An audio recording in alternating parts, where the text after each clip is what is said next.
Welcome back. I'm Bethany. I'm redesigning my portfolio in a month so that I can apply to digital product design jobs after I graduate from my master's program.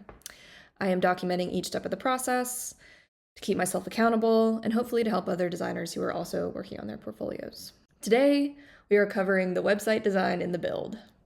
First question when you start building your portfolio is, what website platform do I use? There's a lot of different opinions on this.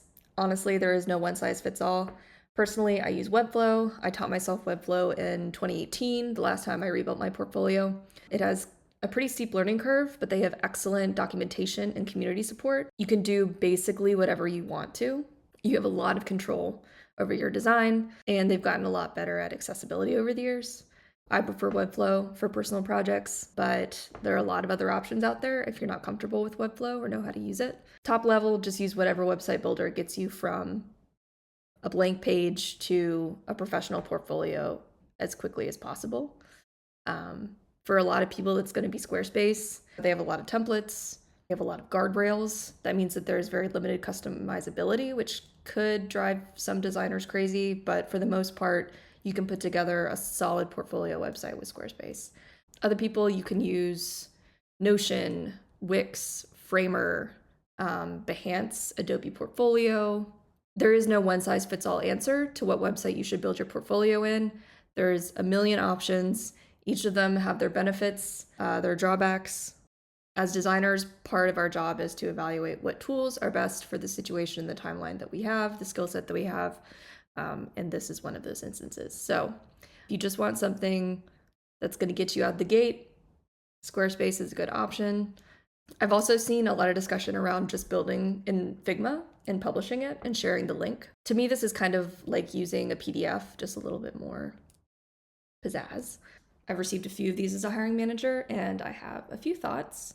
First, most important one, they don't stop me from evaluating the candidate. It accomplishes the goal of showing me your work, but it can be underwhelming. And in this wildly competitive hiring environment, underwhelming is probably not the first impression that I would want to make. I don't like how it's not remotely responsive. If you're applying to be UX or product designer, being responsive and accessible as like an attachment to that is important to me. And I want to see how you handle that with your portfolio. I think it might be good as an interim solution if you just need to get an application out immediately. I would suggest shooting for a functional website at some point. There are so many options. A note on visual design. Generally, simpler is better. It should be really easy to find what I'm looking for as a hiring manager. So like really complex layouts, scrolls, animations, really cool to experiment with, but just make sure it doesn't distract from your work. You will be judged for your UI skills, even if you are not a UI designer. This is really frustrating for UX-focused designers, but it is a reality. There are so many templates available on all the websites that I mentioned before. Just use one. Okay, on to the design. So I designed a rough layout and played around with the UI in Figma. I suggest getting an idea of what you want to build visually before you start building in the website builder. So I started with typography and layout. That's kind of the most important thing that tells me someone's capability as a UI designer. I also knew I didn't have a lot of time to do a complete redesign of my portfolio. I'm doing this whole thing in like a couple weeks, which isn't enough time to develop something completely new in a really high quality way. So for full transparency, I'm just building off of what I already have. I played around with the typography for a second and I got sucked into that black hole for a couple hours. And then I realized that I could spend a week just fiddling with the typography, and I don't have time for that. So I stuck with the typography I have already, and I reformatted it for a more modern look and to account for my new narrative structure. I decided to split my case studies into a standard summary, a quick skim of what we did and what the impact was, and then a deep dive section where I chose one facet of the project that I really wanted to focus on and go really deep on.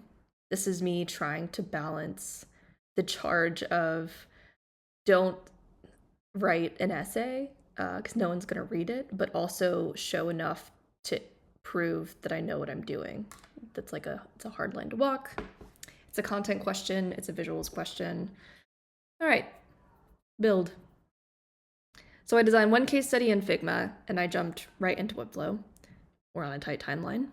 It's easier to just jump in, see how everything's looking. I pulled all my content from last week into new case study pages. I went ahead and filled out the about page, which I will reconfigure visually later. Right now, it just is going to have the content. I added my play section so that I have my personal projects in a relevant place in my portfolio, but they won't clutter up the projects that I want hiring managers to look at. Again, I'm trying to make things as easy as possible for hiring managers to find what they need.